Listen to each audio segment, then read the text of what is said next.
La Defensoría del Pueblo les da la más cordial bienvenida y agradece su participación en el webinar denominado Avances y desafíos en la atención del cáncer en niñas, niños y adolescentes. Esta actividad tiene como objetivo brindar alcance sobre la situación actual y los desafíos que enfrenta la atención a la niñez y adolescencia con cáncer, sobre todo en el contexto actual en el que vivimos. El día de hoy contamos con la presencia del doctor Luis Pedernera, presidente del Comité de los Derechos del Niño de las Naciones Unidas, y asimismo también nos acompañan en esta presentación representantes de diversas instituciones involucradas en dicha temática. Así presentamos a Eugenia Fernández Segarra, primera Junta de la Defensoría del Pueblo, Matilde Cobeña Vázquez, Adjunta para la Niñez y Adolescencia de la Defensoría del Pueblo, Ciro Liberato, director ejecutivo de la Dirección de Prevención y Control del Cáncer del Ministerio de Salud, Esi Maradiev, oncóloga pediatra de la Dirección de Prevención y Control del Cáncer del Ministerio de Salud, Liliana Vázquez Ponce, presidenta de la Sociedad Latinoamericana de Oncología Pediátrica, Iván Maza Medina, vicepresidente de la Asociación de Oncología Pediátrica del Perú, Exxon Aguilar Celada, vicepresidente de la Iniciativa Regional Voces Ciudadanas, y Esther Cabrera, consejera juvenil de la Red de Niñas, Niños y Adolescentes por el Derecho a la Salud. A continuación me complace presentar a la doctora Eugenia Fernández Segarra, primera Junta de la Defensoría del Pueblo, quien nos brindará unas palabras de apertura. Adelante, por favor. Muy buenos días, doctor Luis Pedernera, presidente del Comité de los Derechos del Niño de las Naciones Unidas. Un especial agradecimiento por su presencia.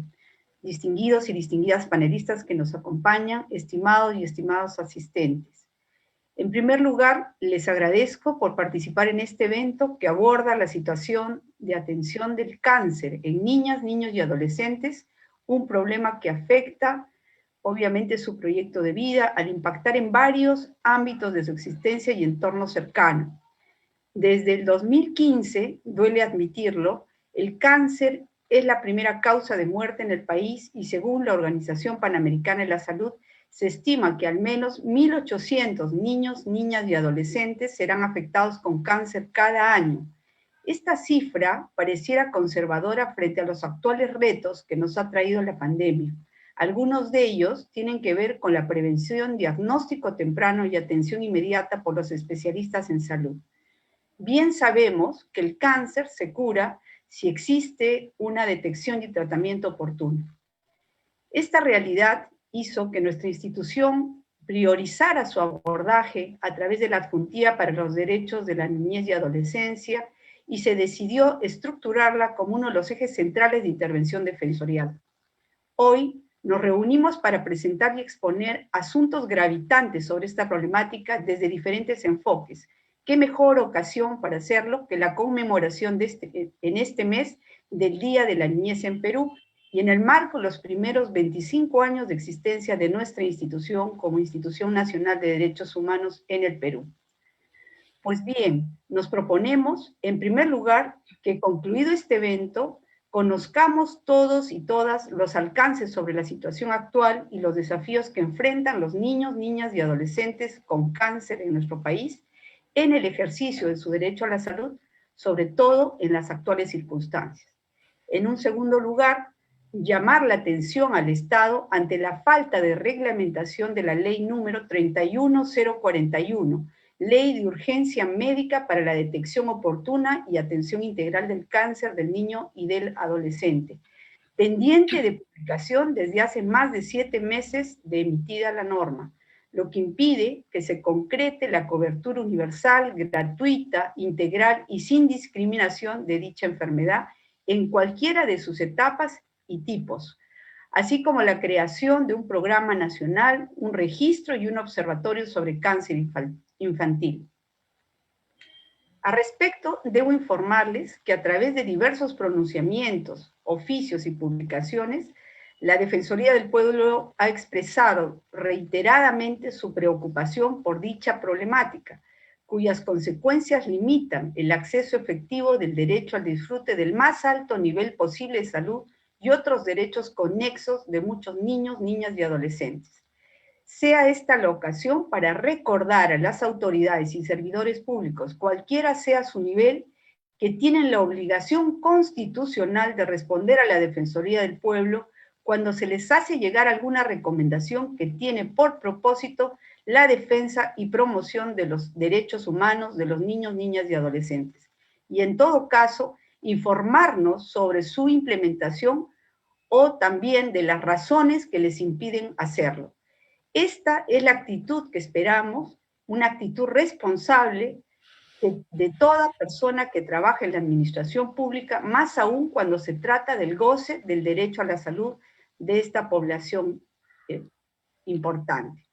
Por ello, como representante de esta Institución Nacional de Derechos Humanos, debo resaltar una vez más que es imperativo que el Estado peruano garantice, incluso en tiempo de cuarentena, la vigencia plena del derecho a la salud de niñas, niños y adolescentes a través de la prestación permanente de los servicios de salud que permitan su tratamiento y su rehabilitación, tal como se ha comprometido al ratificar la Convención sobre los Derechos del Niño.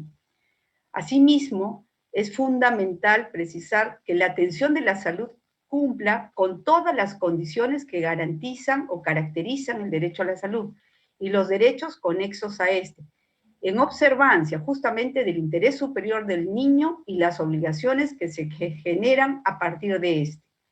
En esa línea, es oportuno recordar a todos y todas que el Comité de los Derechos del Niño ha recomendado que pese a la creciente presión sobre los sistemas de salud y la escasez de recursos, no se debe negar a la niñez o adolescencia el acceso a la atención médica ni a tratamientos de enfermedades preexistentes como es el cáncer. Esta medida constituye un desafío pendiente en nuestro país, sobre todo en este contexto donde también se requiere priorizar la vida y salud de todas las personas. Sin embargo, no debemos olvidar que la niñez y adolescencia requiere de atención especializada y diferenciada, por lo que es impostergable la participación de las diversas instancias y niveles de gobierno, lo cual debe considerar que la mejor inversión pública está en la atención a las diversas demandas de la niñez y adolescencia con cáncer. Debo concluir estas palabras resaltando que el 2021 se cumplen 31 años desde que el Estado peruano ratificó la Convención sobre los Derechos del Niño, lo que hace que exijamos con mayor firmeza la realización de mayores esfuerzos para garantizar condiciones que permitan a esta población con cáncer acceder a la atención equitativa y de calidad de su salud, con independencia del lugar donde residen. Seguiremos, pues, supervisando el cumplimiento de las obligaciones del Estado y de este modo contribuiremos a que se garantice de manera efectiva el interés superior y disfrute en todo momento del más alto nivel posible de salud de dicho grupo etario. Continuaremos, por otro lado, impulsando que se emita el reglamento de la ley 31041, de tal modo que podamos contar dentro de muy poco con el ansiado programa para la atención del cáncer infantil. Finalmente, debo señalar que la especial protección y el bienestar integral de ellas y ellos es un reto que nos incumbe, lo que debemos afrontar con firmeza, soporte mutuo y solidaridad. La realidad actual no nos debe desalentar, sino más bien debemos convertirla en la oportunidad para impulsar acciones que permitan un cambio en la vida de niñas, niños y adolescentes que atraviesan una enfermedad catastrófica como es el cáncer. No podemos fallarles. Con estas palabras doy por inaugurado este importante evento y les convoco a seguir apostando por una sociedad que respete y defienda los derechos de las personas más vulnerables. Muchas gracias. Muchas gracias por sus palabras, doctora Fernán Segarra. Para continuar, presentaré al doctor Luis Pedernera, presidente del Comité de los Derechos del Niño de las Naciones Unidas, quien también nos dará unas palabras de inicio en esta actividad. Adelante, doctor.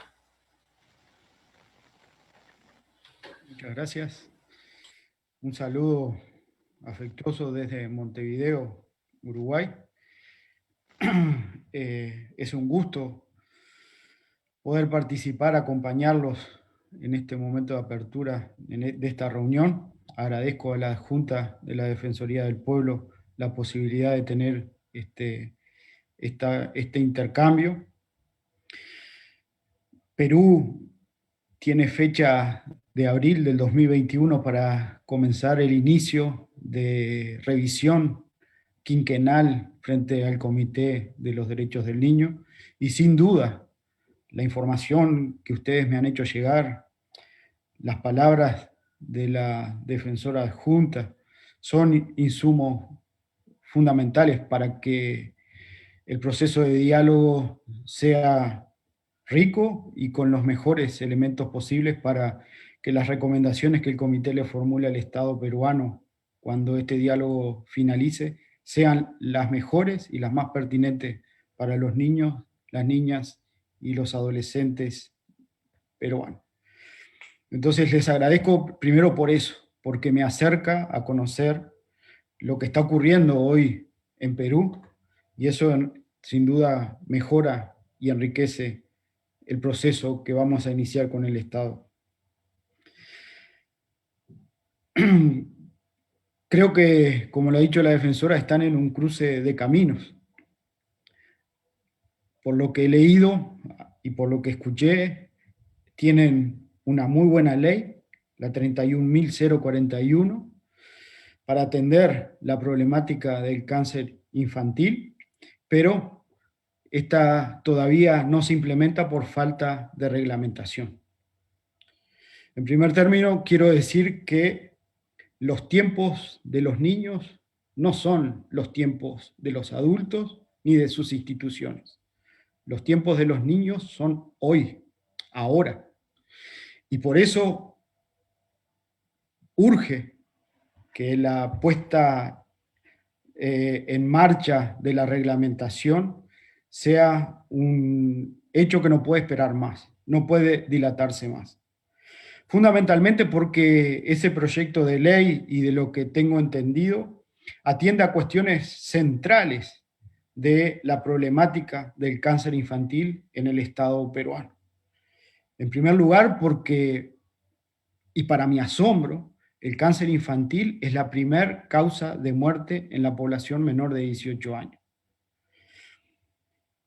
En segundo término, por la falta de datos, una cuestión que el comité le ha reiterado al Estado como un problema que debe ser atendido. No puede darse buenas respuestas desde la política pública ante la ausencia de datos que den certeza sobre el territorio y las problemáticas en las que nos movemos. La tercera cuestión, el abandono de los diagnósticos y de los tratamientos, la falta de diagnósticos y el abandono de los tratamientos de muchos de los niños que están recibiendo la atención médica en esta área. La cuarta cuestión es la centralización, un problema que enfrentan muchos estados latinoamericanos. La centralización que hace que el abordar estos problemas de salud de los niños impliquen la movilización del interior de nuestros países hacia la complejidad de nuestras mega ciudades.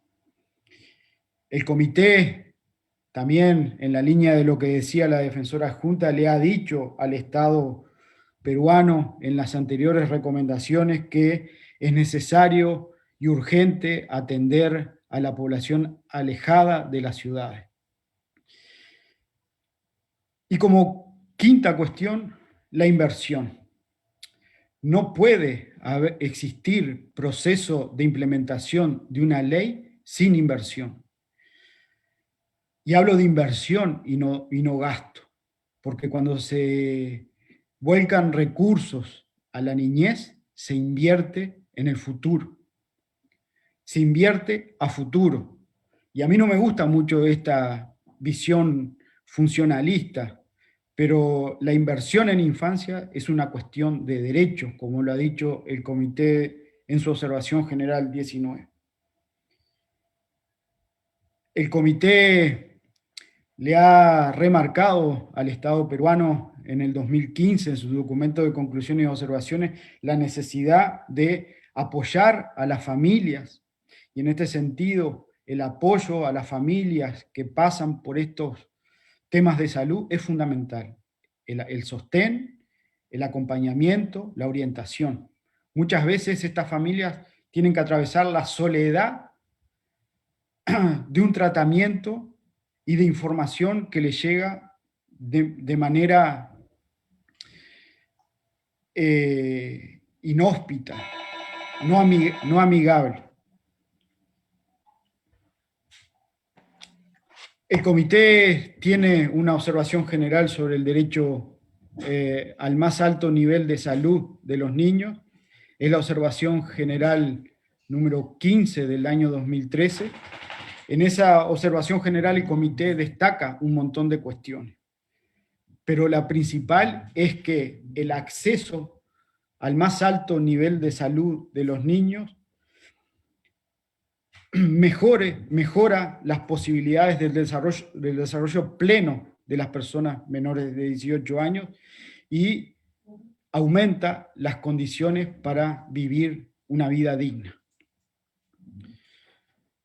Yo quiero terminar trayendo aquí también una situación que se me hizo conocer. Y es la situación de una niña que está en un caserío en Cruz Pata. La niña se llama Angeli Bellido y tiene cautelares que obligan al Estado a brindarle tratamiento. Esa niña, como seguramente otros, todavía está esperando que las cautelares se cumplan. Como dicen los Objetivos de Desarrollo Sostenible, nadie puede quedar atrás. Pero yo digo, ningún niño puede quedar atrás.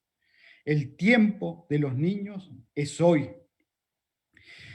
Y así como la infancia de Angeli, como la infancia de los niños que en Perú atraviesan por un problema de salud como el cáncer infantil, no pueden quedar atrás, necesitan rápidamente atención y por eso urge la reglamentación, porque, termino, la vida de cada niño peruano y en especial de quienes viven situaciones de cáncer infantil son vidas que merecen la dignidad de ser vividas. Les agradezco y los invito, como dije al inicio, a los documentos finales de este encuentro los hagan llegar al comité, porque el comité va a necesitar de estos insumos para el diálogo con el Estado cuando ocurra. Gracias a la Defensoría del Pueblo y les deseo de corazón y por los niños, los 1.800 niños peruanos que se diagnostican con cáncer, lo mejor de estas jornadas y una pronta implementación de esa ley. Gracias. Muchas gracias por sus tan importantes palabras, doctor Pedernera. Antes de pasar al siguiente bloque, recordamos al público que nos acompaña que puede dejarnos sus preguntas en el Facebook institucional de la Defensoría del Pueblo. A continuación, presentaré a la doctora Matilde Cobeña Vázquez, adjunta para la Niñez y Adolescencia de la Defensoría del Pueblo, quien nos expondrá sobre los hallazgos advertidos por nuestra institución y la Organización Panamericana de la Salud en el Perú, respecto a la atención de la niñez y adolescencia con cáncer. Adelante, doctora. Muchas gracias, Mary. Buenos días a todos y todas. Ahora voy a compartirles los hallazgos que ha encontrado la Defensoría del Pueblo en su labor que realiza a través de todas las oficinas y módulos defensoriales. Muchos de ellos ya los ha advertido la doctora Eugenia Fernán, nuestra primera adjunta, y también el doctor Pedernera cuando se ha referido a esta problemática en el Perú. Les voy a compartir entonces estos hallazgos que hemos encontrado y que además coinciden muchísimo con también hallazgos e investigaciones que han realizado los expertos oncólogos pediátricos en nuestro país y también los expertos de la Organización Panamericana de la Salud. Ya hemos escuchado también hace un momento la situación actual tan crítica, ¿no?, para los niños y niñas y adolescentes en el país, donde el cáncer está representando la primera causa de muerte, ¿no? Y también hemos escuchado que al menos 1.800 de ellos y de ellas serían diagnosticados cada año con cáncer, pero lamentablemente tenemos que un aproximado de 450 casos no llega a contar con un diagnóstico, es decir, no llegan a tener un tratamiento, no llegan a tener rehabilitación, y esa puede ser una de las razones justamente por la que fallecen. ¿no? Y ante este grave problema, la Defensoría del Pueblo ha realizado diversas actividades, diversas acciones para defender la vida y la salud de la niñez y adolescencia que se encuentra en el territorio peruano, porque estamos hablando no solamente de niños, niñas y adolescentes peruanos, sino también de niños, niñas y adolescentes migrantes, extranjeros que están en nuestro territorio y que también tienen derecho a la vida y a la salud. Por ello, como les decía, la Defensoría del Pueblo hizo un estudio de percepción en 113 cuidadores para tener, ¿no?, un aproximado de qué estaban viviendo los padres y madres de niños y niñas con cáncer, ¿no? A partir de este estudio lo difundimos a través de diversos documentos defensoriales, entre ellos un boletín que salió el año pasado, un informe especial que hicimos llegar a las autoridades, ¿no?, con nuestros hallazgos encontrados antes y durante la pandemia por COVID. Hemos realizado diversos oficios con recomendaciones, notas de prensa, y hemos continuado haciendo incidencia en este tema, no solo con la aprobación de la ley, sino también ahora con la aprobación y la publicación del reglamento, en unión, ¿no?, y en conjunto con organizaciones de la sociedad civil, con representantes de la Organización Panamericana de la Salud, del propio sector salud, y con diversos expertos, ¿no?, en la materia, que los vamos a escuchar más adelante.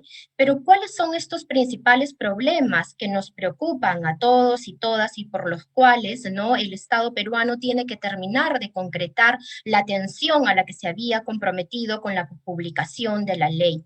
Estos problemas, que son advertidos tanto por la Defensoría del Pueblo como también muchos de ellos por la Organización Panamericana de la Salud, son las siguientes. Es conocido, ¿no?, que hay una demora en la detección inicial y el diagnóstico final del cáncer infantil. El diagnóstico se hace más rápido acá en Lima, pero lamentablemente nuestros niños y niñas que se encuentran en el interior del país más bien tienen un diagnóstico tardío, ¿no? Ya vamos a escuchar también con los expertos que los niños y niñas generalmente son detectados con cáncer en las últimas etapas de la enfermedad, donde casi ya nada se puede hacer, y esto es muy doloroso para ellos y para la propia familia, ¿no? Además de ello, hay una demora en el acceso a los servicios de salud. Los niños y las niñas a veces tienen que esperar 10 veces para ser atendidos en una consulta externa. No hay un acceso rápido a este servicio de salud que todas las personas tenemos derecho, y especialmente los niños, niñas y adolescentes. Pero además de este diagnóstico tardío, de la detección inicial tardía, de esto que no es temprano y que debería ser, también tenemos, cuando ya se detectan estos casos, cuando empiezan los primeros síntomas, tenemos problemas. Hemos encontrado problemas en la derivación o referencia de un caso, por ejemplo, desde provincia, desde el interior del país hasta Lima, ¿no? Los propios cuidadores han reportado estos problemas en la derivación de sus casos por todos los trámites que hay que hacer en los establecimientos de salud, ya sean los establecimientos de salud del MINSA, del Ministerio de Salud, o de eSalud.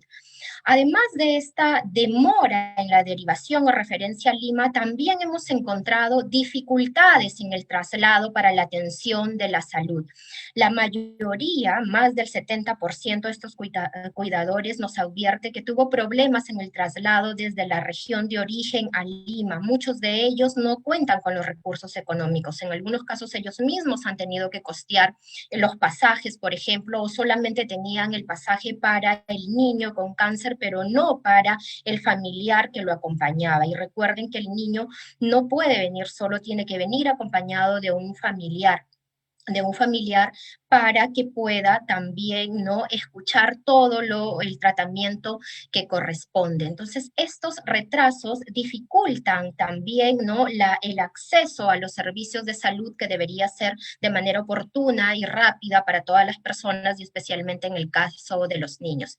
Ya hemos hablado que tenemos retrasos en el diagnóstico, pero también tenemos muchas barreras en el acceso a los servicios de salud, que además de ser económicas, hay barreras geográficas también, por esta diversidad que hay en nuestro país, por esta lejanía de muchas regiones, ¿no?, en un país donde todo se está concentrando en Lima y que dificulta que los niños, niñas y adolescentes ejerzan su derecho al disfrute del más alto nivel posible de salud y de acceso a servicios para tratamiento y rehabilitación, ¿no? Barreras que impiden que ellos tengan calidad de vida. Pero cuando ya se encuentran los niños y las niñas acá con sus familias, hay dificultades también, dificultades que hemos advertido en la estancia, ¿no? Porque muchos de ellos no tienen un hogar acá, no tienen familia acá, no tienen un albergue donde puedan estar, ¿no? Esperando al tratamiento de sus niños. 24 de ellos, por ejemplo, señalado que había accedido a un albergue y otros tantos señalaron que tuvieron que permanecer en el hospital durante su estadía en Lima porque no se cuenta con dicho servicio por parte del Estado. Es evidente que hay y conocemos que hay entidades filantrópicas, organizaciones de la sociedad civil que ayudan muchísimo a estas familias, pero este tema no debe ser visto desde una mirada asistencial, sino desde una mirada de derechos, de respeto a los derechos humanos de estos niños y de sus propias familias para que puedan acceder a las condiciones necesarias que les permita continuar con el tratamiento ante el cáncer que están padeciendo, ¿no?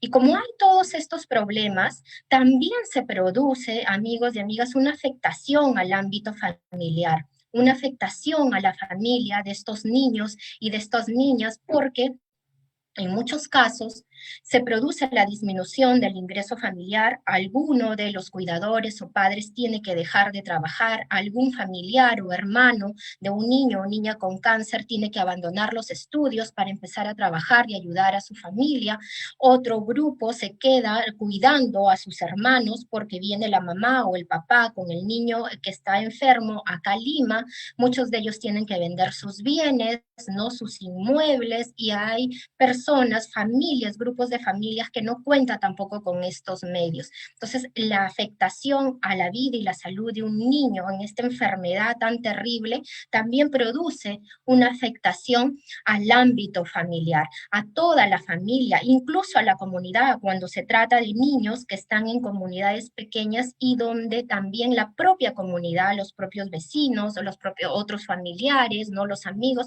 se involucran en la búsqueda de atención de los niños y niñas con cáncer, ¿no?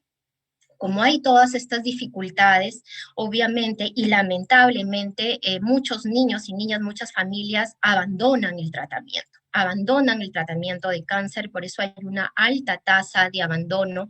18 de cada 100 niños con cáncer abandonan el tratamiento, por lo que fallecerán, ¿no? Y a estos problemas se suman, como bien lo ha señalado el doctor Pedernera, la centralización de la atención en Lima. Más del 60%, ¿no?, de pacientes vienen de provincia, es decir, vienen de otras regiones distintas a Lima, porque en las regiones no se cuenta con servicios especializados de tratamiento oncológico exclusivos para niños y niñas, lo que se suma además a la necesidad, a la carencia de especialistas y de equipos médicos sobre la materia, ¿no? Entonces, como podemos ver, todo esto ha generado la necesidad de un programa de especial atención para el cáncer infantil, ha generado la necesidad también de un registro de cáncer infantil para conocer efectivamente la dimensión del problema, ¿no? Y todos estos problemas ahora se pretenden superar a raíz de la reciente aprobación de la ley, ¿no? Los problemas que les he comentado fueron advertidos por nuestra institución antes de la pandemia, pero durante la pandemia se ha sumado también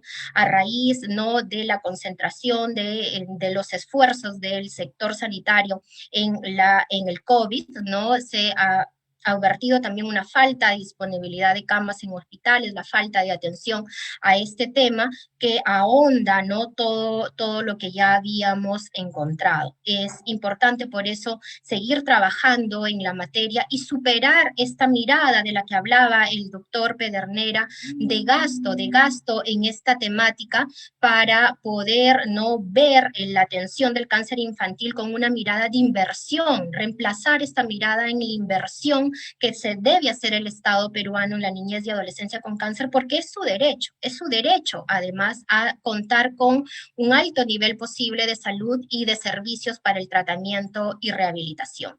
Entonces, para concluir, queridos amigos y amigas, luego de estos hallazgos que les he comentado brevemente, ¿qué es lo que ha hecho el Estado peruano y qué está pendiente? Esto además lo van a desarrollar de aquí los panelistas con más detalle. Lo que ha hecho, y que es un logro importante, no podemos desconocer el esfuerzo del Estado peruano, es la publicación de la ley el 2 de septiembre del 2020, esta ley de urgencia médica para la detección oportuna y atención integral del cáncer infantil. Pero han pasado 7 meses y todavía no se aprueba el reglamento que permitiría, entre otras cosas, la creación del programa de cáncer en niñas, niños y adolescentes. Mientras esto no se publique, esta demora va a afectar el derecho que tienen los niños y las niñas al disfrute del más alto nivel posible de salud. Como les decía, estos son los hallazgos que hemos querido compartir desde la Defensoría del Pueblo, y ahora vamos a escuchar a los expertos, ¿no?, sobre la materia para seguir conversando sobre las necesidades de atención y los pendientes que toca ahora asumir. Muchísimas gracias por su atención. Muchas gracias por sus palabras, doctora Cobeña. Para continuar con el programa, en este bloque escucharemos a diversos representantes de entidades estatales y privadas respecto a la importancia de la atención de niños, niñas y adolescentes con cáncer. Ahora doy paso a la doctora Esi Maradiev, oncóloga pediatra de la Dirección de Prevención y Control del Cáncer del Ministerio de Salud, quien nos presentará las acciones desarrolladas por dicho ministerio hasta la fecha. Adelante, doctora. Muy buenos días y muchas gracias por la invitación. Creo que coincido con mis antecesores en decir que es muy importante la atención integral de los niños, niñas y adolescentes con cáncer en el Perú, sobre todo en el momento de pandemia, un momento crítico en el que se ha agudizado y nos ha permitido ver la realidad del cáncer infantil en nuestro país. En este momento me voy a dirigir precisamente a los avances con respecto a la reglamentación de la ley número 31041, la ley de urgencia médica para la detección oportuna y atención integral del cáncer del niño y el adolescente. Y solamente para mencionarles los aspectos importantes que involucran esta ley,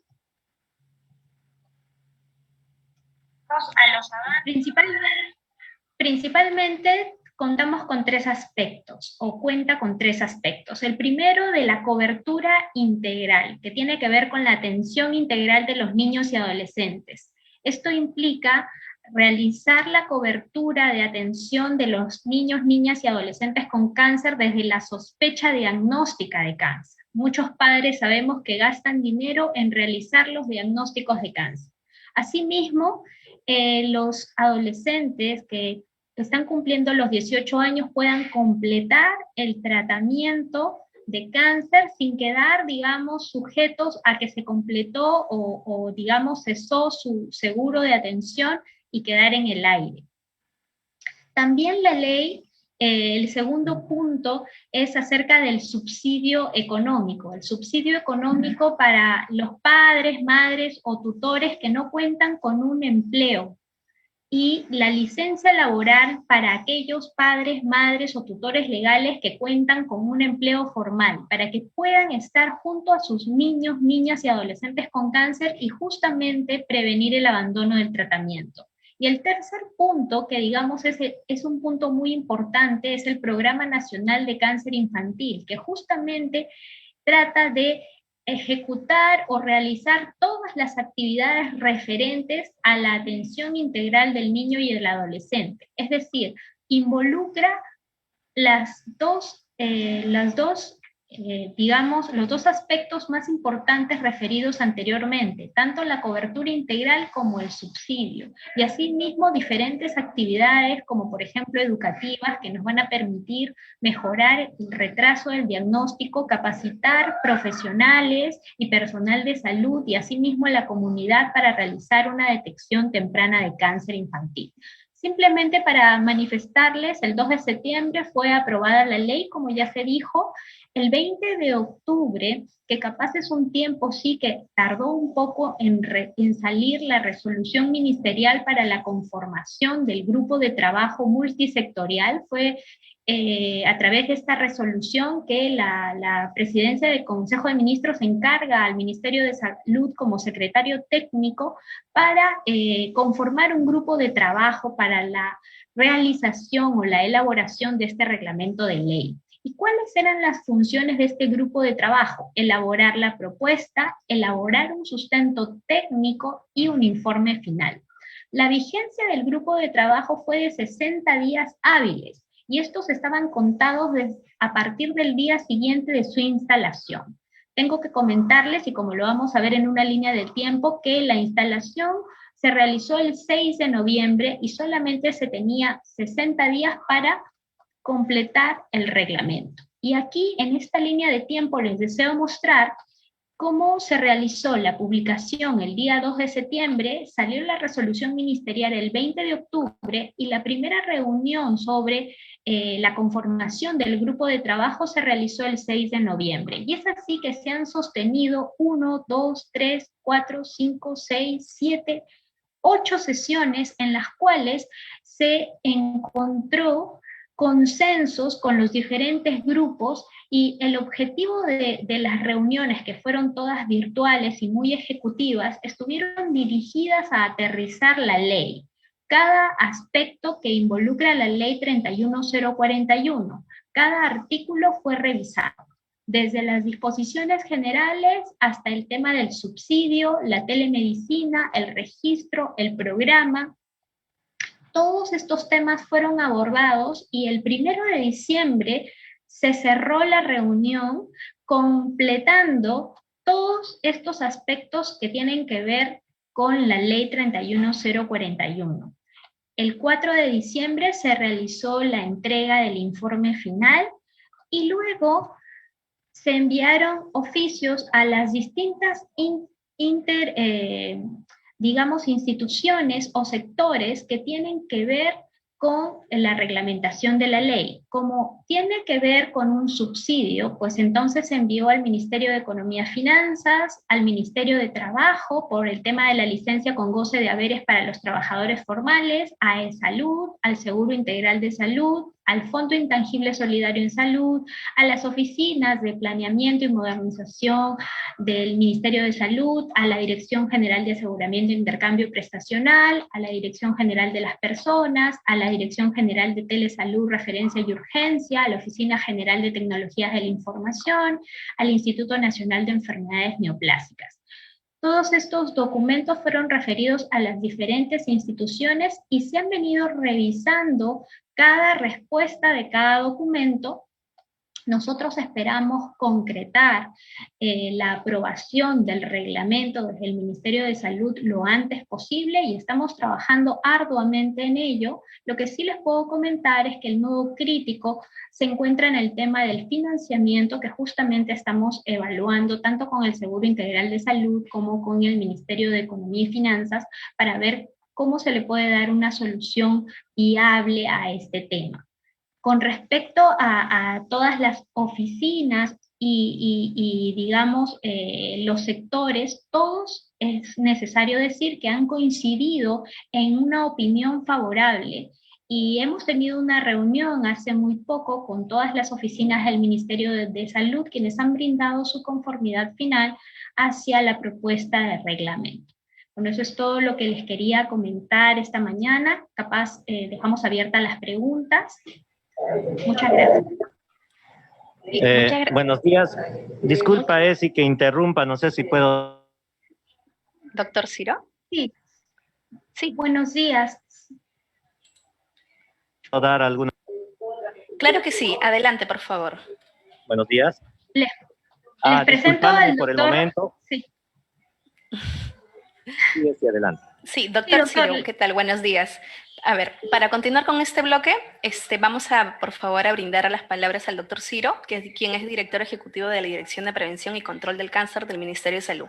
Adelante, doctor Ciro. Buenos días, con las disculpas del caso, y vamos a abrir aquí con la doctora Esi, oncóloga pediatra.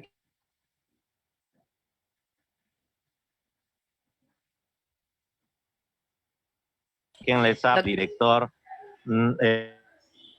Doctor Ciro, por favor, su audio, no lo escuchamos bien. Active su audio, por favor.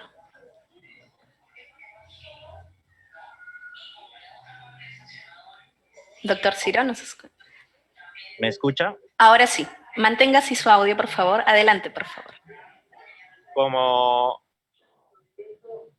Buenos días, ¿me escucha? Perfectamente, adelante. Sí, buenos días. Bueno, como les dije, soy el doctor Ciro Liberato, director ejecutivo de cáncer del Ministerio de Salud. Yo soy oncólogo pediatra y ya se ha venido trabajando la ley del cáncer infantil desde que se promulgó y mucho más antes también a través de los oncólogos pediatras, y estamos muy comprometidos en llevar adelante la reglamentación. Estamos trabajando arduamente para su reglamentación final. Sabemos que el cáncer infantil es un cáncer curable, es un cáncer que causa mucha morbilidad, y no solamente al paciente, sino a los familiares, y además que requiere una atención urgente. Entonces, frente a ello, estamos teniendo todo un programa, no solamente con la reglamentación, sino con la descentralización. El día antes de ayer hemos abierto, por ejemplo, la unidad oncológica del Niño Breña para iniciar ya el tratamiento con 2 camas. Estamos reglamentando el cáncer infantil, estamos descentralizando el cáncer, vamos a crear el programa de cáncer infantil y también el observatorio, ¿no?, del cáncer infantil. Entonces, ténganlo por seguro que en los próximos días vamos a seguir con los esfuerzos para promulgar este reglamento. Justamente estamos trabajando en ello, y les ruego, por favor, de que sigamos organizándonos para poder llevar adelante esto. Les agradezco mucho y muchas gracias por su invitación. Muchas gracias, doctor Liberato, por sus palabras y compromiso. ¿Sí? Ahora vamos a recordar al público que pueden realizar sus preguntas a través del Facebook institucional de la Defensoría del Pueblo. Continuando con el evento, en esta parte vamos a escuchar a médicos especialistas en materia de cáncer infantil, quienes vienen impulsando este tema desde hace mucho tiempo. En ese sentido, voy a presentar a la doctora Liliana Vázquez Ponce, presidenta de la Sociedad Latinoamericana de Oncología Pediátrica, quien nos brindará alcance sobre la organización de los servicios de salud para la atención del cáncer infantil durante el contexto de pandemia. Adelante, doctora. Muchísimas gracias y ante todo, bueno, saludar a los funcionarios que están presentes en esta interesante actividad, muy importante, foro de discusión sobre un tema que es sin duda un problema de salud pública para nosotros, como es el cáncer infantil. Sabemos que día a día tenemos diferentes casos, diferentes problemas que se están intentando abordar desde varios sectores. Sin embargo, es importante que tengamos este espacio para poder discutir cómo avanzar en cuanto, sobre todo, la aprobación del reglamento de la ley de cáncer infantil 31041, que es algo que se ha trabajado durante mucho tiempo por muchos especialistas y que realmente tiene una urgencia, como bien dice la ley, para poder ser finalmente reglamentada. Yo quería traer el día de hoy en este espacio, agradecer a la Defensoría del Pueblo, por supuesto, por la invitación, y a todos los colegas presentes, para poder traer a la discusión también cómo es que estamos viviendo nosotros en este momento tan especial, ¿no? Desde el año pasado con la pandemia por COVID-19, cómo es que esto está impactando en el tratamiento de nuestros niños en nuestro país, y traer también cierta información que yo creo que es valiosa y que va a aportar también a este webinar sobre qué es lo que se ha venido desarrollando y qué medidas para responder a la pandemia se están dando también desde nuestro país, que sin duda es lo que más va a beneficiarse con la aprobación de este reglamento.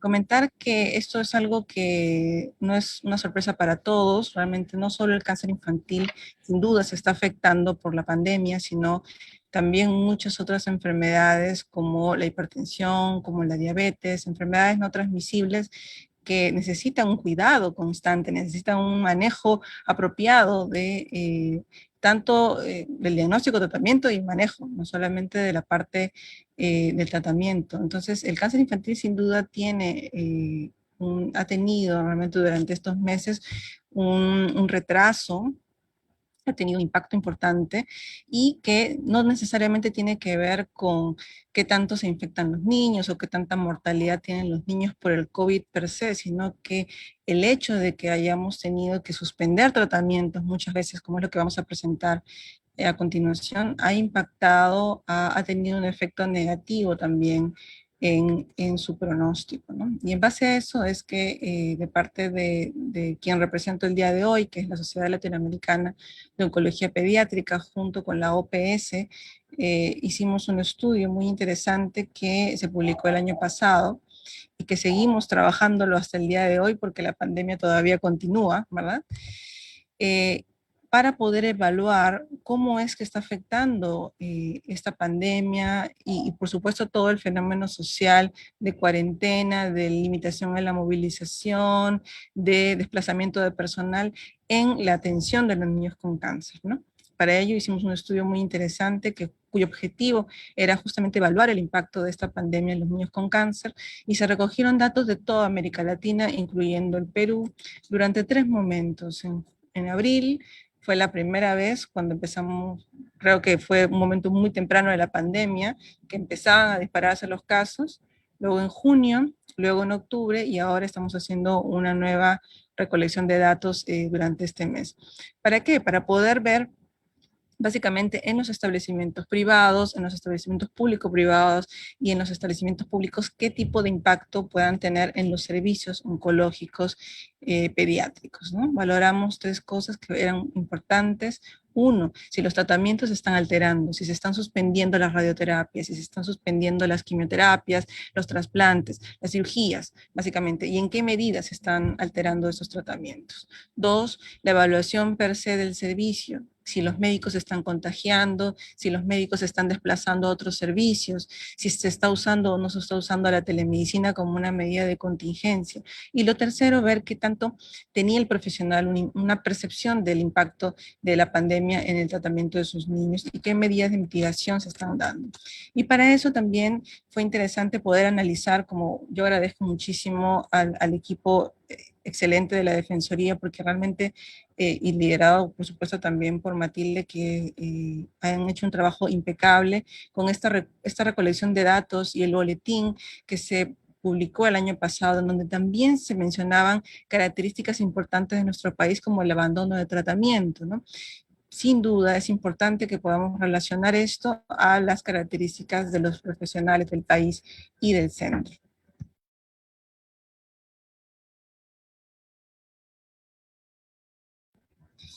Entonces, es importante saber, obviamente, que nuestro país, dentro de la región, tiene, lamentablemente, ha tenido y tiene todavía un impacto importante en la alteración de los servicios oncológicos pediátricos. Vemos en este mapa, que me gusta mucho porque es ver realmente en un vistazo, ¿no?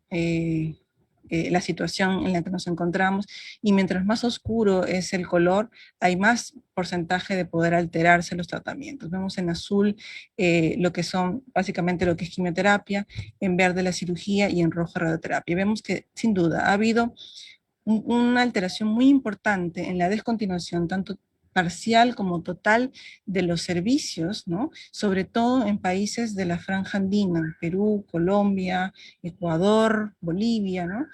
Pero nosotros realmente, evidentemente, como país tenemos que hacer esa reflexión, ¿no?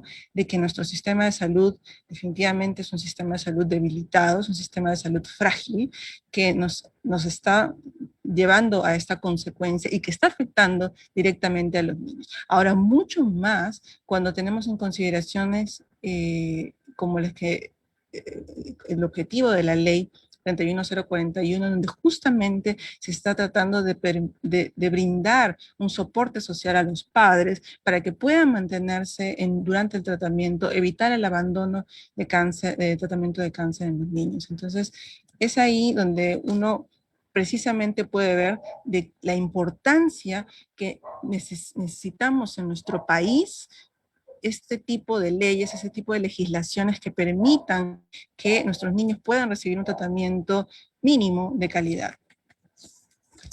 Sin duda, esto es algo que ha ido fluctuando en el tiempo, y aquí vemos también, por ejemplo, un gráfico en donde tenemos los datos de abril versus los de junio, los de octubre, y sabemos que definitivamente en junio, durante la primera ola, y por supuesto ahora también en los que tenemos una segunda y creo ya tercera ola, se han visto mucho más afectados que antes. No solamente por los servicios en sí, porque esto es que tanto se suspendieron las cirugías, las quimioterapias, las radioterapias, sino también qué tanto se afectaban los servicios en sí. Por ejemplo, el porcentaje de médicos que estuvieran contagiados, el porcentaje de médicos que estaban desplazados a otros servicios, ¿verdad? Porque sabemos que también han habido situaciones muy críticas en los hospitales, en los que las emergencias no se daban abasto y el oncólogo, el dermatólogo, el oftalmólogo tenía que ir a atender a los pacientes con COVID.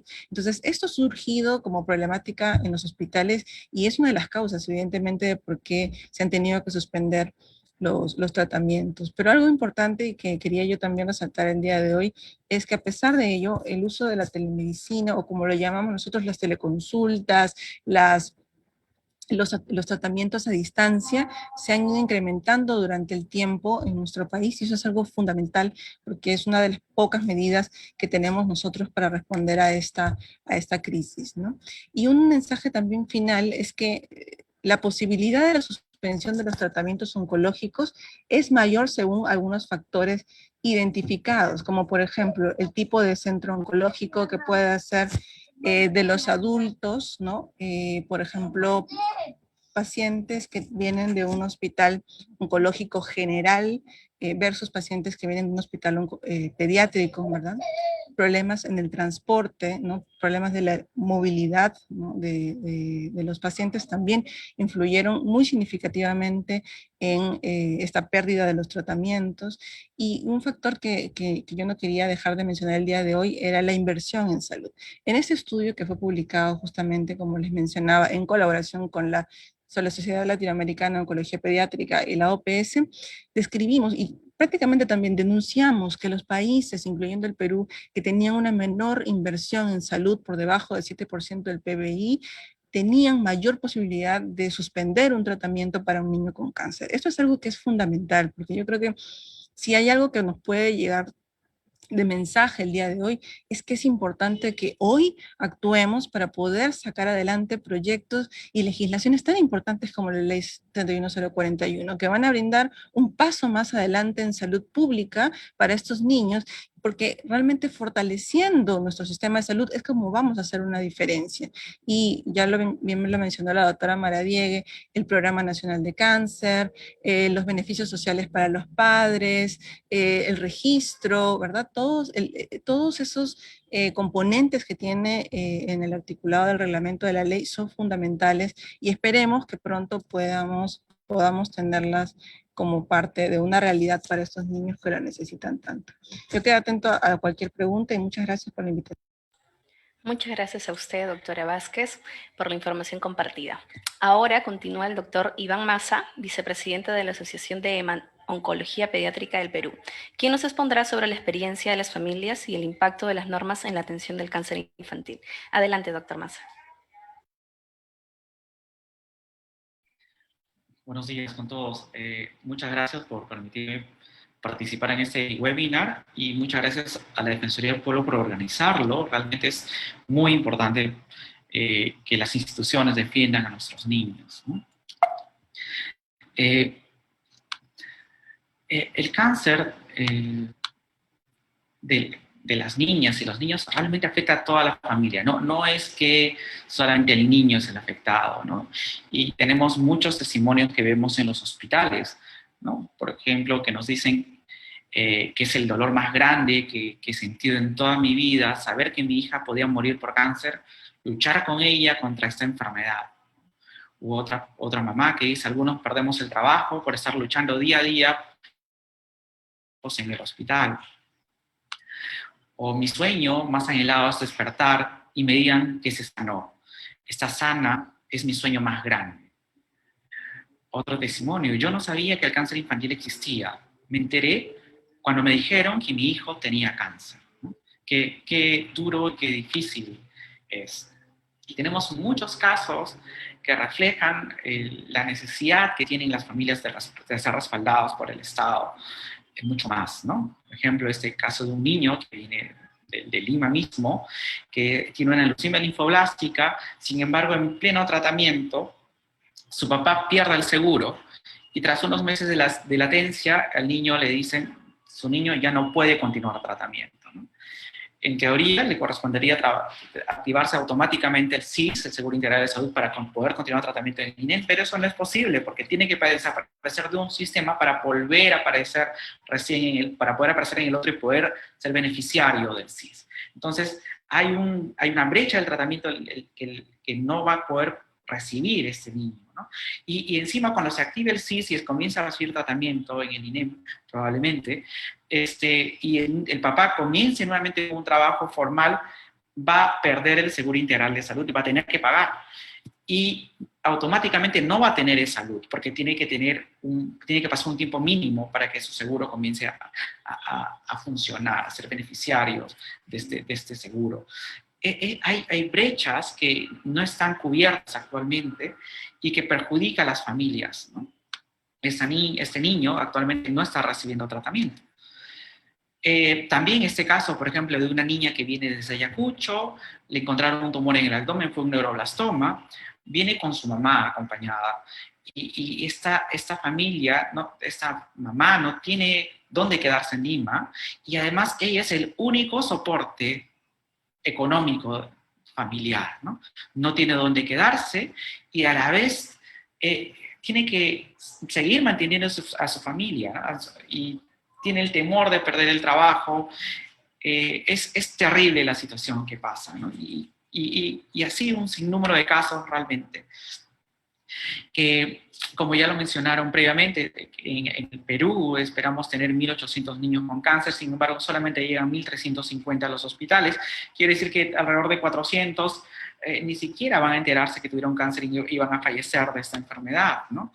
Y que nuestra tasa de mortalidad, si nos comparamos con otros países como Chile, por ejemplo, tenemos más del doble la tasa de mortalidad, y si nos comparamos con Estados Unidos tenemos más del triple, ¿no? Y si vemos cuál es la sobrevivencia global, o sea, las posibilidades de que un niño con cáncer se pueda curar en el Perú, según el registro de Lima Metropolitana, que es la cifra oficial que tenemos, la sobrevivencia es de 58%.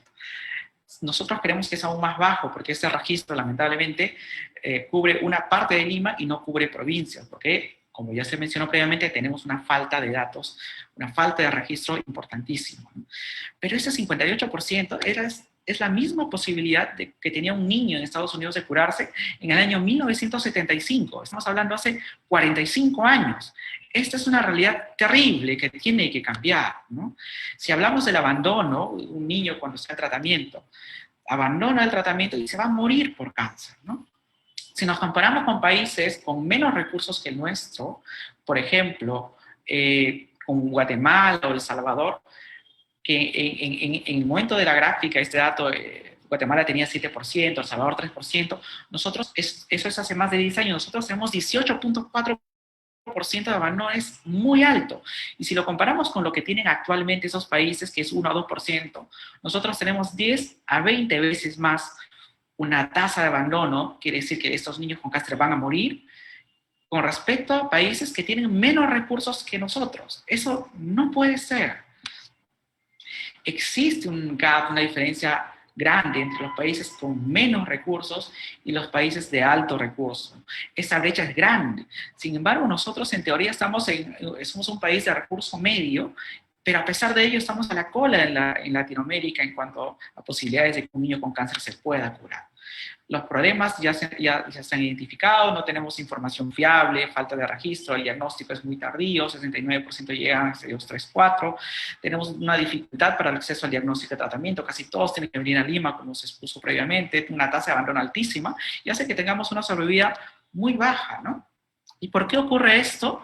Porque el cáncer infantil ha sido invisible para el Estado por muchos años, o sea, hemos tenido más de 20 años de crecimiento, sin embargo, en cáncer infantil estamos en la cola de Latinoamérica, y eso No puede ser, ¿no? Pero no todos son malas noticias, ¿no? Porque se puede mejorar. Esto tiene que cambiar. Y ya hace varios años muchos profesionales venimos trabajando para que esta realidad cambie. Y en junio del año pasado, del 2019, tuvimos una reunión en Vidahuasi, Cusco, un taller organizado por Sanjit Global, en la cual trabajamos para identificar cuáles son las principales necesidades que tenemos en el país. Llegaron a 10, que se identificaron muy bien, y posteriormente la OMS organizó un meeting en la cual firmamos un compromiso para trabajar por estas 10 prioridades. Uno de esos compromisos es tener una normativa adecuada, tener una ley de cáncer infantil, ¿no? Se ha avanzado porque tanto de Salud como el Ministerio de Salud ha firmado convenios con Sanjut. El Perú ha sido elegido como uno de los países de la Iniciativa Global contra el Cáncer Infantil, lo cual es buenísimo. Tenemos más de 150 personas trabajando para cambiar la realidad del cáncer infantil en el Perú. Eso nunca ocurrió antes. Muchos de ellos sin ningún pago a cambio, en forma desinteresada. Tantas personas trabajando para que esto cambie, incluyendo desde luego las familias, ¿no?, que formaron el colectivo Ley Cáncer Infantil en el Perú para que esta norma se haga realidad, ¿no? Y felizmente, después de tanto esfuerzo, tanto trabajo, el 12 de septiembre se promulgó en el peruano la Ley de Cáncer Infantil. Recuerdo muy bien haber estado pasando visita en el hospital y haber escuchado al presidente en la televisión y haber dicho que esta ley es importante y sería prioritaria, ¿no? Esta ley, ¿qué busca? Busca garantizar la cobertura universal de salud, que los niños no se queden con brechas sin poderse atender, como el primer caso que les comenté. No, esta ley, cuando se reglamente y se promulgue el reglamento, no va a poder ningún niño perder el seguro y quedarse en el aire sin poder recibir tratamiento. A veces también los niños cuando cumplen 18 años pierden el seguro y hay también una brecha que no tienen derecho a recibir tratamiento. Esto la ley lo va a terminar, ¿no? Va a otorgar una licencia remunerada para los que tienen un trabajo formal. El segundo caso que les comenté, que es quien sostiene la familia y que está estresado porque va a perder el seguro, no tiene cómo mantener a su familia, pues el Estado va a poder dar una licencia remunerada y a los que no tienen un trabajo formal, un bono, ¿no? ¿Cuál es el impacto de esto? Pues que los niños no abandonen, que los niños no se mueran por abandonar el tratamiento de cáncer. También busca crear un programa nacional de cáncer en niños y adolescentes que va a poder articular todo el trabajo que se viene haciendo, pero ya en forma oficial, y además que va a poder decir, trabajar y lograr que un niño que esté en Tumbes, que esté en Tacna, que esté en Iquitos, tenga las mismas posibilidades de curarse que un niño que esté en Lima, ¿no?, que reciban el mismo tratamiento. Y desde luego, tener información confiable, porque sin información confiable no podemos avanzar, tener un registro nacional de cáncer pediátrico. ¿Cuál es el impacto de la ley en las familias, ¿no?, en el cáncer infantil? Pues aproximadamente 400 padres de familia se beneficiarían de una licencia remunerada, 1.400 recibirían un subsidio, un bono para que no abandonen el tratamiento, y estimamos que aproximadamente 650 muertes de niños podrían ser evitadas por no diagnóstico o por abandono al tratamiento. El impacto, estamos hablando, es muy alto, ¿no? Y tenemos un problema ahora, porque como bien lo mencionaron, es quién va a cubrir este gasto, ¿no? ¿Quién va a cubrir gasto entre comillas? Si lo hace el MINSA, si lo hace el MEF, cuando sabemos que el presupuesto viene del mismo presupuesto público, viene del mismo lugar, que son los impuestos que pagamos todos, y sin embargo, no es un gasto. Y hay una publicación de la revista Lancet Oncology del marzo de 2020 en la cual dice, invertir en cáncer infantil origina un retorno de $3 por cada dólar invertido.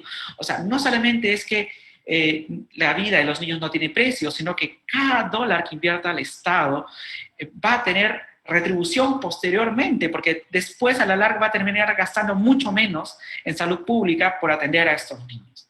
Y además, ¿qué dice? Mejorar los resultados del cáncer infantil salvará millones de vidas y generará $2 billones en beneficios económicos.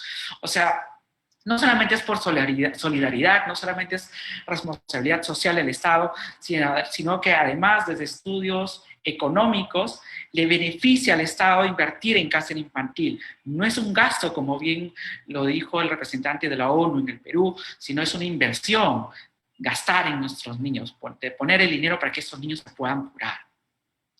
Entonces, los problemas ya los conocemos, ya están identificados y tenemos más de un centenar de personas que están trabajando mucho para mejorar la red de cáncer infantil en nuestro país. Tenemos ya una ley promulgada, la ley 31041. Está pendiente promulgar el reglamento de la ley, ¿no? Ya tenemos más de 7 meses esperando, así como el decreto supremo que crea el Programa Nacional de Cáncer de Niños y Adolescentes. Pero lo bueno es que esto ya tiene un trabajo técnico, como lo explicaron los doctores que explicaron previamente sobre lo que se ha trabajado desde el punto de vista técnico. Ya está, ya está. Entonces, ¿qué buscamos? Buscamos pues que más niños se puedan curar de cáncer. Ese es el objetivo y ese es el motivo por el cual todos estamos involucrados, ¿no? Entonces, ¿qué falta? Si ya hay muchas personas trabajando, si ya se identificaron los problemas, si ya tenemos la ley, ya tenemos los compromisos, ya tenemos las prioridades, lo único que falta claramente es voluntad política, ¿no? Y es una voluntad política que no tiene justificación alguna. El COVID, es cierto que el COVID nos está matando a miles de peruanos, pero el trabajo ya está hecho y se requiere solamente dar el vamos para que esto salga y que va a salvar la vida de cientos de niños y niñas con cáncer en nuestro país. ¿Y de quién es la voluntad, de quién falta la voluntad política?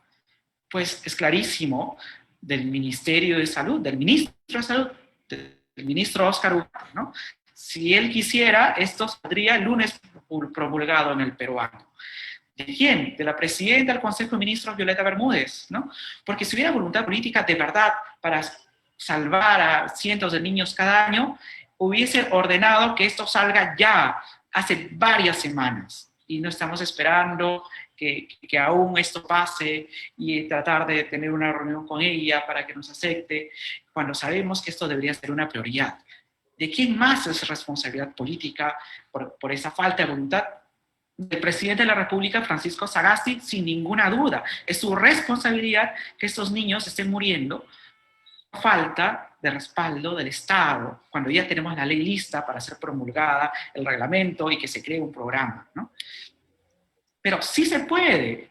Está en sus manos poder salvar la vida de cientos de niños y niñas con cáncer cada año. Solo se requiere la voluntad para hacerlo, ¿no? Las familias esperan este respaldo del Estado, que es urgente, ¿no? Que se reglamente la ley, que se cree el programa de cáncer infantil. Sí se puede, solamente necesitamos que lo quieran hacer. Muchas gracias. Muchas gracias, doctor Maza, por dar a conocer su importante experiencia. Ahora escucharemos las propuestas de los representantes de organizaciones civiles que vienen trabajando a favor de la atención del cáncer infantil, cuya labor es valiosa sobre todo en el actual contexto. Continuaremos con la ponencia del doctor Exxon Aguilar Celada, vicepresidente de la Iniciativa Regional Voces Ciudadanas, quien nos comentará sobre la necesidad de una atención priorizada y la propuesta de una declaratoria de emergencia. Adelante, doctor Aguilar. Muchas gracias. Quisiera saludar a todas las personas que nos están siguiendo por las redes sociales, que están conectados por el Zoom también. Agradecer las palabras del presidente del Comité por los Derechos del Niño de las Naciones Unidas, Luis Pedernera, y estamos seguros que las autoridades, los funcionarios del Ministerio de Salud están tomando nota, porque a Perú le toca ya rendir su examen periódico universal por la situación de los derechos de la niñez y la adolescencia, y claramente el cáncer infantil, el cáncer en niños, niñas y adolescentes es un tema que nos preocupa y que desde la sociedad civil lo estamos colocando ya en el informe sombra que vamos a presentar ante el comité. Quisiera, por favor, si me permiten compartir pantalla. Sí, sí puede compartir pantalla. Adelante. Gracias.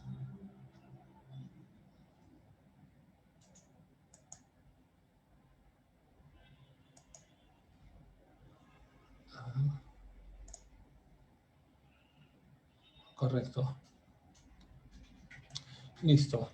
Aquí yo quisiera poner énfasis en la importancia de la participación de la sociedad civil y la importancia que le da el sistema de Naciones Unidas sobre el cual el Perú ha suscrito una serie de compromisos internacionales que debe cumplir. Y desde la sociedad civil, por supuesto, vamos a estar siempre vigilantes, monitoreando su cumplimiento. Aquí tenemos en esta diapositiva a la alta comisionada de Naciones Unidas en Derechos Humanos, la doctora Michelle Bachelet. ¿Y qué nos dice sobre la participación ciudadana? Que solo la gobernanza más hábil a nivel nacional y multilateral puede tener éxito en abordar los desafíos que el mundo y todas las naciones se enfrentan ahora.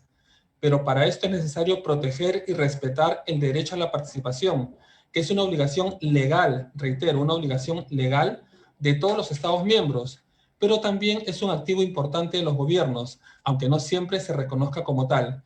Y es que en nuestro país todavía la participación ciudadana, la participación social, es casi una dádiva que dan muchas veces algunos funcionarios. Piensan que la participación ciudadana no es necesaria, no es importante o debe ser solamente para comunicarles aquello que los funcionarios desde sus escritorios muchas veces han construido. Y en realidad nos damos cuenta de que esto puede generar varios errores y varias debilidades. Nos remarca Michelle Bachelet que la participación no puede ser meramente formal o simbólica, sino que debe tener un impacto real en las decisiones y ser además oportuna y sostenida. Y de manera crucial, resalta, la participación debe ser inclusiva, extendiéndose especialmente a los grupos marginados y vulnerables. Aquí quiero hacer un llamado de atención. Nadie mejor que los padres de familia, no solamente los de Lima, sino los que vienen del interior del país, viniendo con sus hijos, niños, niñas, adolescentes que sufren de cáncer, saben todos los padecimientos y el vía crucis que pasan para lograr la atención de sus hijos. Que tengamos ese número tan alto a nivel regional, no solamente de muertes, sino además de niños que mueren, adolescentes que mueren sin haber sido diagnosticados por cáncer, sin haber recibido tratamiento, pero además de ser indignante, es inadmisible. Y es inadmisible porque no se está considerando no solamente el derecho a la salud, ¿no? Tal como se señala en la observación número 15 que lo planteó el doctor Luis Pedernera, sino además los compromisos que ha suscrito el Perú con los Objetivos de Desarrollo Sostenible. Pero además, y sobre todo, no nos estamos dando cuenta que con esta dejadez, con esta indiferencia, esta indolencia que vemos muchas veces de funcionarios, esto cuesta vidas.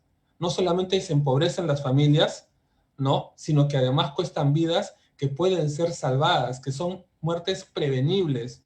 Y sobre esto, en realidad, el Estado tiene que rendir cuentas. Agrega luego el doctor Antonio Guterres, ¿no? El secretario general de las Naciones Unidas, que la clave para revitalizar y reinventar la gobernanza radica en la participación, pero en una participación verdaderamente significativa de las personas y de la sociedad civil en las decisiones que afectan sus vidas. Cómo la salud no va a afectar las vidas de las personas. Estamos todos viendo a nivel mundial cómo la salud puede tener un impacto tan negativo, ¿no es cierto?, cuando no es abordada, cuando no es tratada.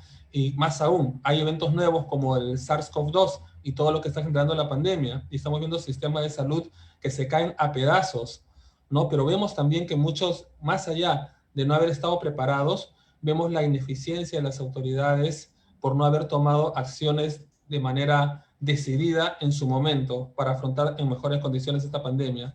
Nos dice además Antonio Guterres que la participación en los asuntos públicos, y la salud claramente es un asunto público, es un derecho humano fundamental y una herramienta infrautilizada para la formulación de las políticas.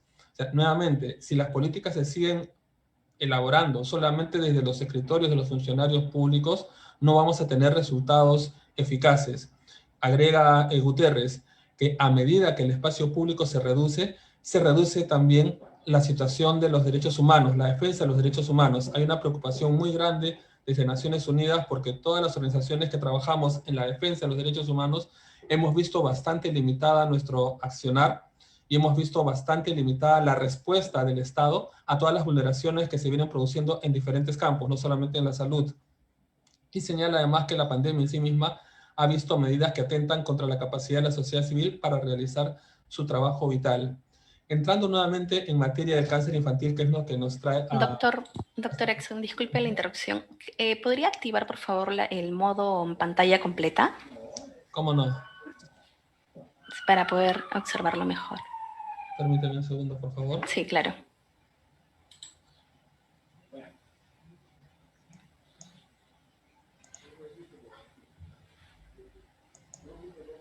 Ya está. Listo, adelante. Gracias, gracias.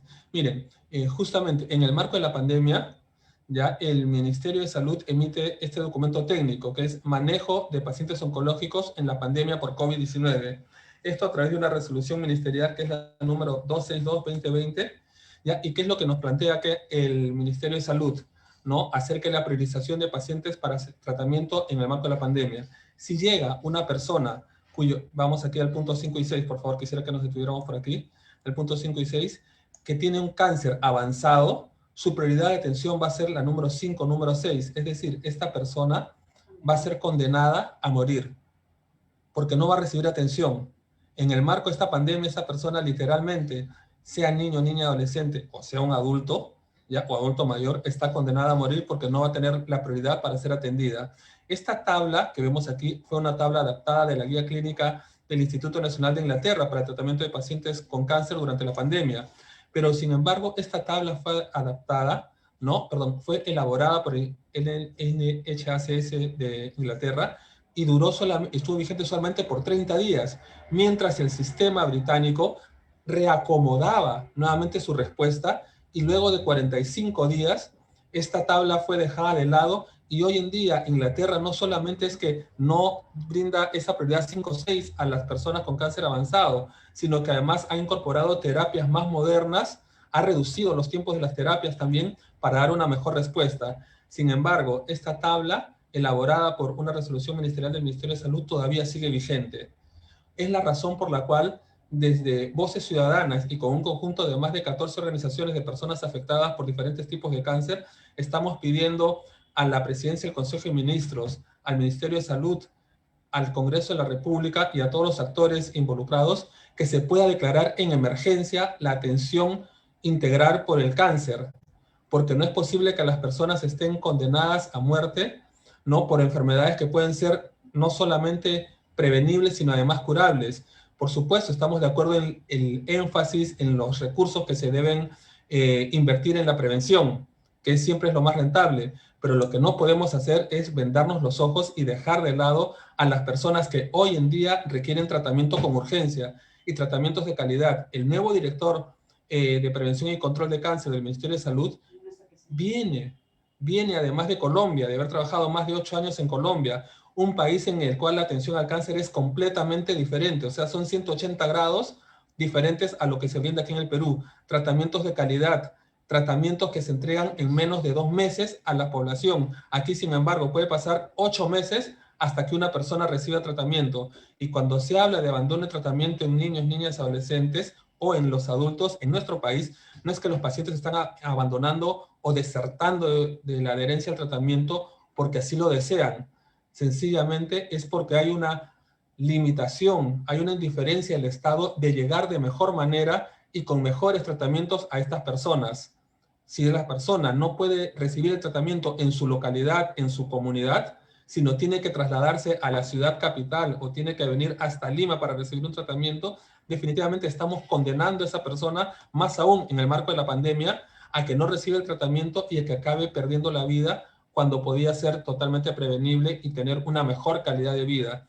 Los tratamientos, y lo sabe muy bien el doctor que viene de esta experiencia en Colombia, son tratamientos que no solamente dan sobrevida, dan calidad de vida y quitan una angustia a la familia que puede contar con muchos más años con un niño, niña, adolescente que pueda sufrir de cáncer.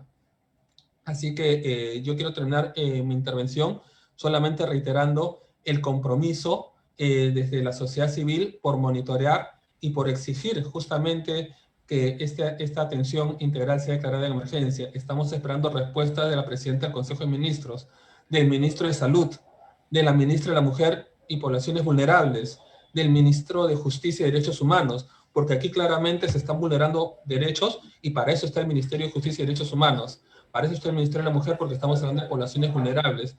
Y para eso está también el Congreso de la República, no para fiscalizar la acción del Estado. Y hemos tenido una respuesta muy positiva y muy proactiva de la Defensoría del Pueblo que queremos resaltar y agradecer. Muchas gracias. Muchas gracias a usted, doctor Aguilar, por tan importante propuesta. ¿Sí? Finalmente, contamos con la valiosa participación de Esther Cabrera, quien participó desde los 15 años en la red de niñas, niños y adolescentes por el derecho a la salud y ahora es consejera de la misma. En esta oportunidad nos expondrá sobre la importancia de la atención a la salud. Adelante, Esther. Muchas gracias, porque todos los niños, niñas y adolescentes peruanos no pueden luchar solos contra el cáncer. Necesitamos un gobierno que se preocupe y actúe oportunamente. Buenas tardes a todos los presentes. Mi nombre es Esther Emilia Cabrera Carrasco y vengo en representación de Voces Ciudadanas y de la Red de Niños, Niñas y Adolescentes por el Derecho a la Salud de América Latina y el Caribe. Hoy hablo por todos aquellos niños, niñas y adolescentes que se encuentran sobre esta ruta crítica que tenemos como país en la detección, diagnóstico y tratamiento del cáncer infantil. Problemas como la detección inicial, el diagnóstico final, el traslado de los pacientes, los accesos y las derivaciones son algunos puntos alarmantes que nos posicionan hoy por hoy como el segundo país con la mayor tasa de mortalidad por cáncer infantil. Y en esta tasa hay niños, niñas y adolescentes que mueren por abandonar su tratamiento. Ahora cabe hacerse esa pregunta. ¿Por qué es el abandono? ¿Por qué países, como lo decían anteriormente, como Guatemala, El Salvador, tienen tasas del 1 a 2% en comparación a Perú, que tiene una tasa del 18.4%? Es muy fácil pensar que la decisión viene de los familiares del infante y que no se puede hacer nada contra ella. Pero, ¿es realmente un abandono por parte de los familiares que, a decir verdad, muchas veces dejan de llevar a sus hijos porque ya no cuentan con los recursos económicos necesarios que demanda un tratamiento así? Porque quizá no tienen dónde quedarse en Lima, que es otro problema que deberíamos entender. El cáncer infantil no solamente ataca a los niños, niñas y adolescentes en Lima. Todo el Perú tiene este problema. Y no existen las condiciones necesarias para llevar un tratamiento en un hospital cercano donde residen mayormente los afectados.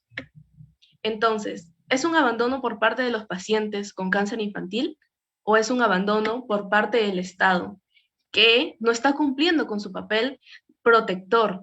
En la actualidad, no tenemos un programa especial para la detección del cáncer infantil. Es la obligación del Estado peruano garantizar que todos los niños, niñas y adolescentes disfruten del más alto nivel posible de salud. Se entiende que la pandemia hoy en día nos ha golpeado fuertemente, pero no se pueden minimizar o abandonar al resto de enfermedades que son igualmente importantes, porque se trata de una vida que está en juego. A más de un año de pandemia, el sistema de salud no se ha adecuado y creemos que no es momento de ganarle al tiempo, sino es momento de actuar ya.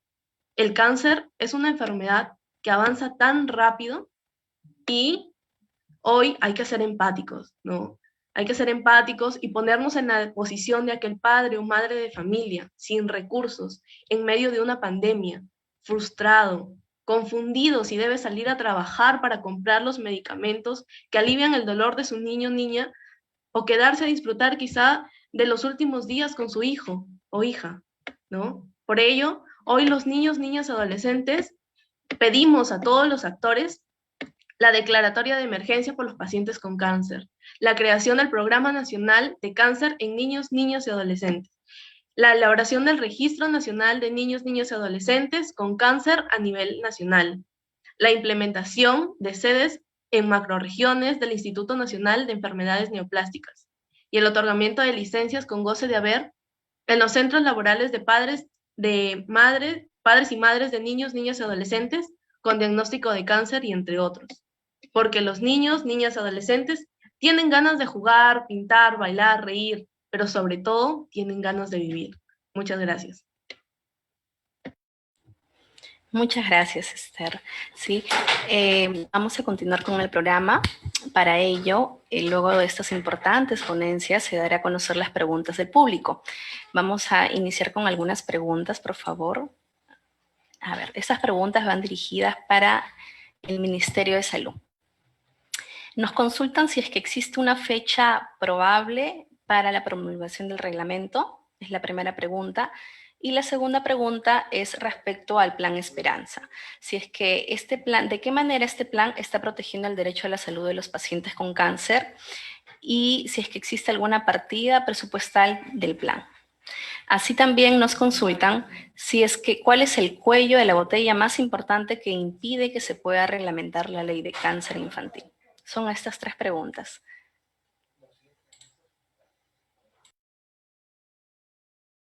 Adelante, Esi, tu micrófono, por favor.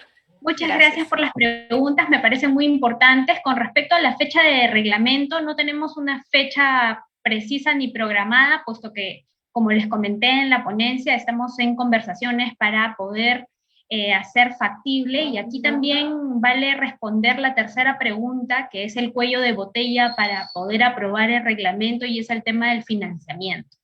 Entonces, justamente, como tenemos el tema del financiamiento pendiente, entonces es necesario ponernos de acuerdo ya Ministerio de Salud y MEF, y esto lo haremos entre altas autoridades. Yo creo que no solamente tenga que ver la Dirección de Prevención de Cáncer, sino seguramente a autoridades de mayor nivel, para que puedan tomar las decisiones de quién finalmente podrá asumir el financiamiento de lo que corresponde al subsidio.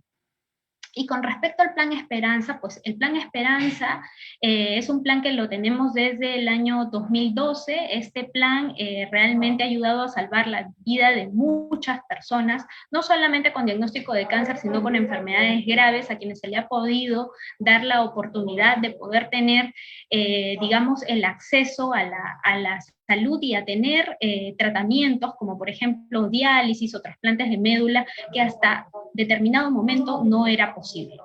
El Plan Esperanza en este momento no se encuentra, digamos, con un plan o con una financiación, porque el Plan Esperanza tiene tuvo un periodo, ¿no?, que completó y que se trató de continuar con el Plan Nacional de Cáncer.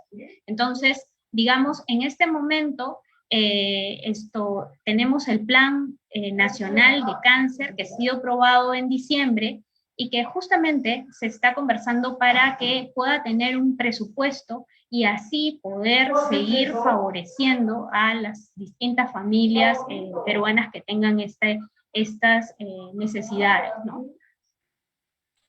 Muchas gracias, doctora Maradiev. Continuando con las preguntas, esta va dirigida a los especialistas, es decir, podría contestar la doctora Liliana o el doctor Iván.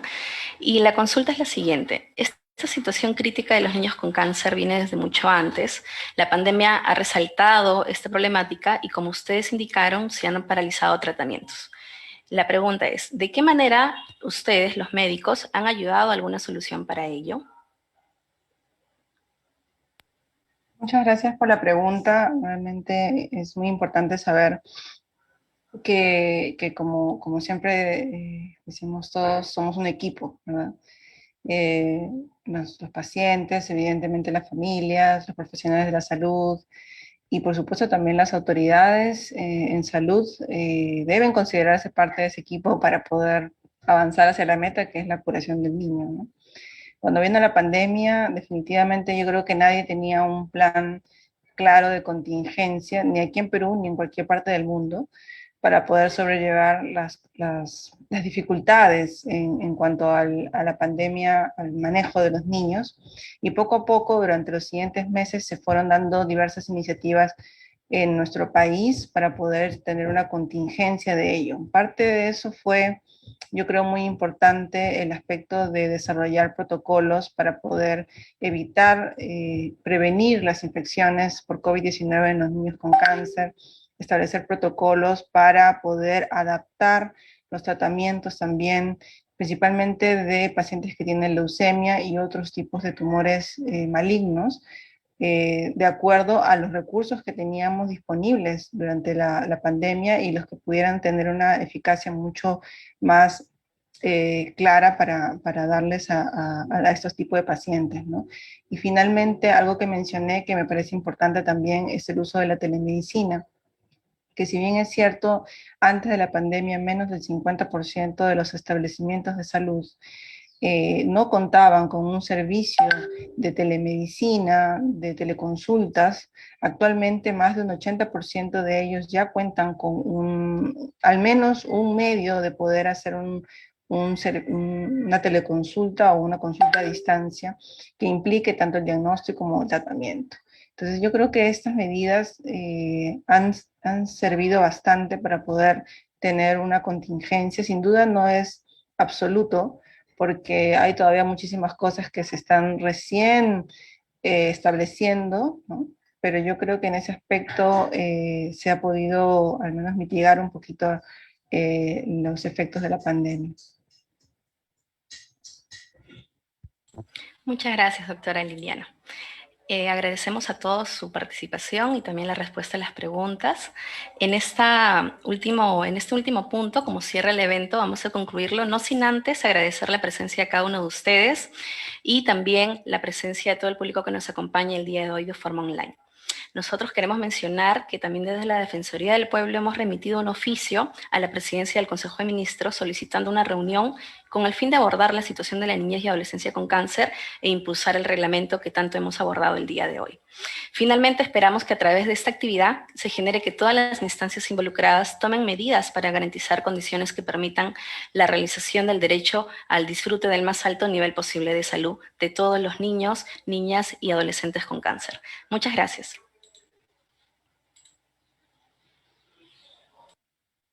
Muchas gracias.